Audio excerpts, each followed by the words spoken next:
sort of have to like have time. Time is a big part of it. And then also like hanging out with them, not just getting on and getting off, but like hanging time with their stall, feeding them treats, getting to know them personally. Well, when you meet like the right horse, you'll kind of like click with them and then know how they ride and how they want you to ride them. And yeah, you'll probably just bond with them easily. 13-year-old Ava and 15-year-old Emmy Lucibello have been riding since an early age. Family trips to Texas when they were younger led the family to a stable, and they've been show jumping ever since. Growing up and experiencing growth in the sport is only half the battle, though. Bonding with your horse and learning their quirks, now that's the other half. Well, when I get on, she sometimes squeals and picks her head up and wags her tail, and then over the jumps, she kicks and gets happy and excited. Ava used to jump with her horse named Opera. Emmy still gallivants with her partner Blue. Highly respected trainer Lynn Jane works out of this slice of paradise, Our Day Farm. She helps the Lucibello sisters bond with their companions.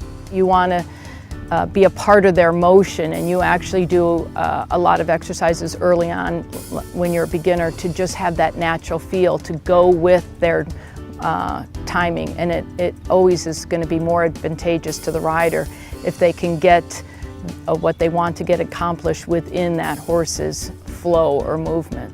Now the family travels around the country performing at competitions in Florida, Kentucky, Pennsylvania, hotspots for show jumping.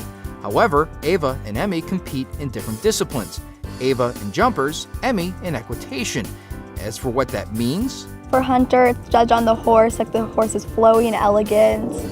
And equitation, it's based on the rider, if the rider has a good position and like heels down and it looks pretty. And then jumper, there's no judge, it's just the timer. Some courses have like difficult jumps, like maybe a triple bar or a Liverpool, and then some other courses might have weird lines you have to do with different strides. And while these riders make it look easy, galloping around with a natural flow, it takes years of training to grow accustomed to maneuvering such a large animal. If you think about it, you know, it's probably a 125, 150 pound person getting a 1,000+ pound animal to do what they want to do. So they have to have leverage, and they have to be thinking ahead at all times. Jane has been involved with horses since the age of 10. Her family moved to Wayne, Illinois, a town deeply connected with the equestrian community. Her husband, Silas, is the owner of Our Day Farm, and needless to say, horses are embedded in Jane's life.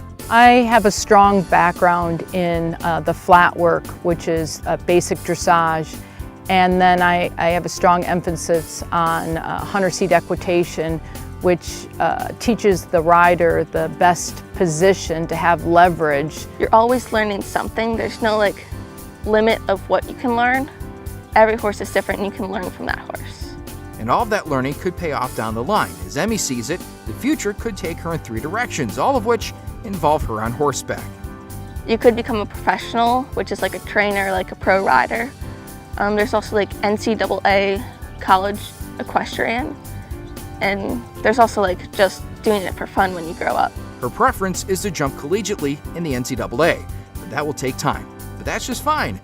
Blue doesn't seem to mind. Reporting for NCTV 17, I'm Kevin Jackman.